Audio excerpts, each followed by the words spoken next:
Bonjour à tous, donc aujourd'hui nous allons étudier comment régler une pompe à cylindrée variable, une pompe pression constante ou annulation de débit.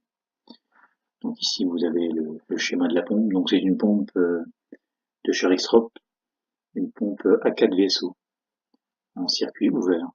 Bon, ce type de pompe peut être utilisé aussi en circuit fermé et ça sera une A4 VSG. Donc le symbole il est ici et la pompe la voici. Ici on retrouve le limiteur de pression, action pilotée. Donc vous avez l'étage puissance avec un ressort de faible raideur qui est pas réglable, l'étage pilote avec un ressort de forte raideur, donc c'est ici qu'on viendra régler les 200 bars. Donc en fait ça vient piloter l'ouverture ou non de l'étage puissance. Et puis ici vous avez un distributeur de bypass, donc souvent ça se sait une sécurité, c'est-à-dire que lui, pour la marche normale de la machine, il faut qu'il soit fermé.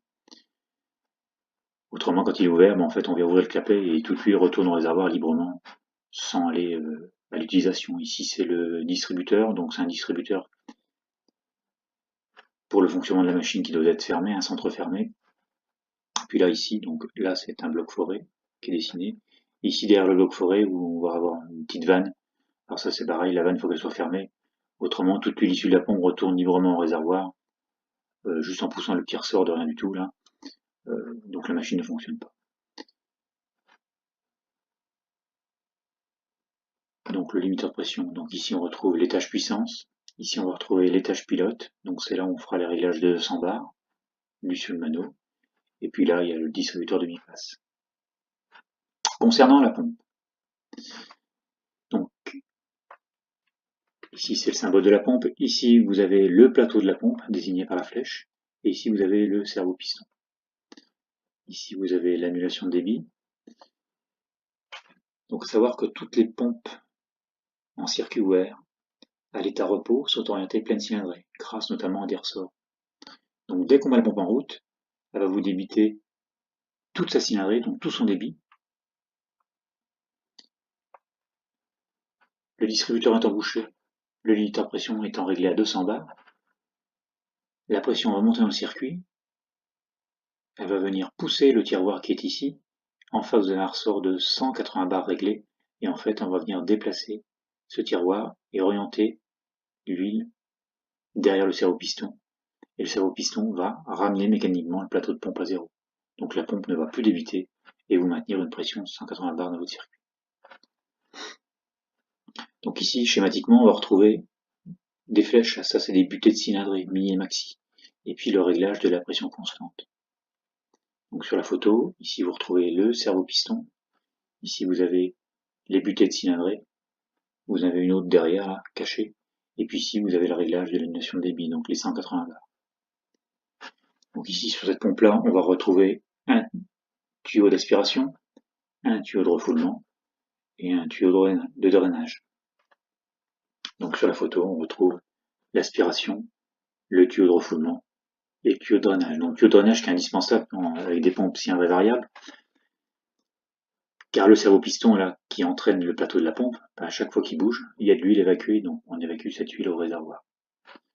Alors ces pompes-là, quand elles sont en stand-by, c'est-à-dire quand elles tournent, que le distributeur est fermé, que le bypass est fermé, donc elles maintiennent une pression de 180 bars dans le circuit.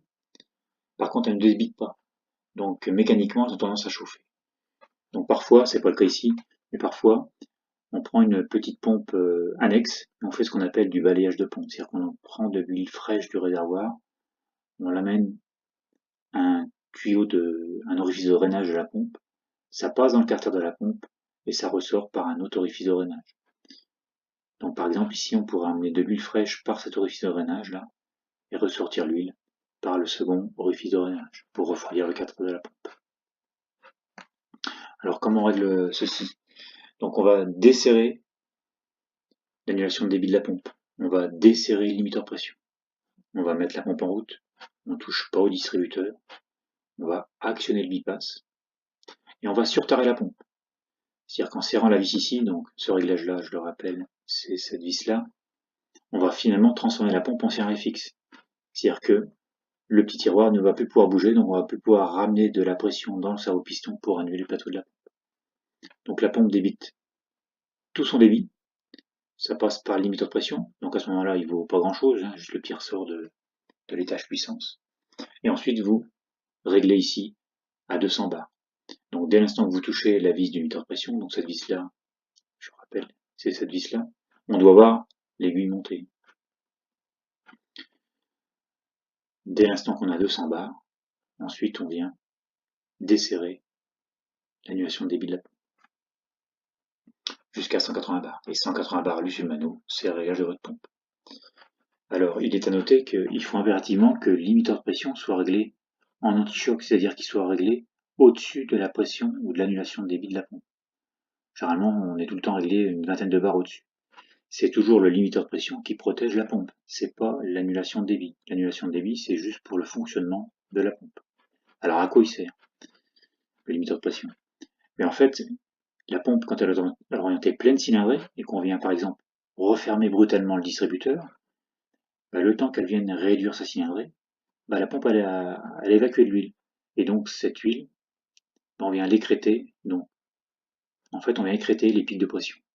Si on n'aurait pas le limiteur de pression, on aurait des pics de pression allant bien au-delà des 200 bars. Donc l'huile est indispensable. Donc voilà, c'est fini pour aujourd'hui. Donc vous pouvez retrouver ce cours en PDF en cliquant sous la vidéo, sur un lien, et retrouver aussi toutes mes autres prestations, formations, conseils, expertise et dépannage. Donc je vous retrouve bientôt pour de nouvelles vidéos.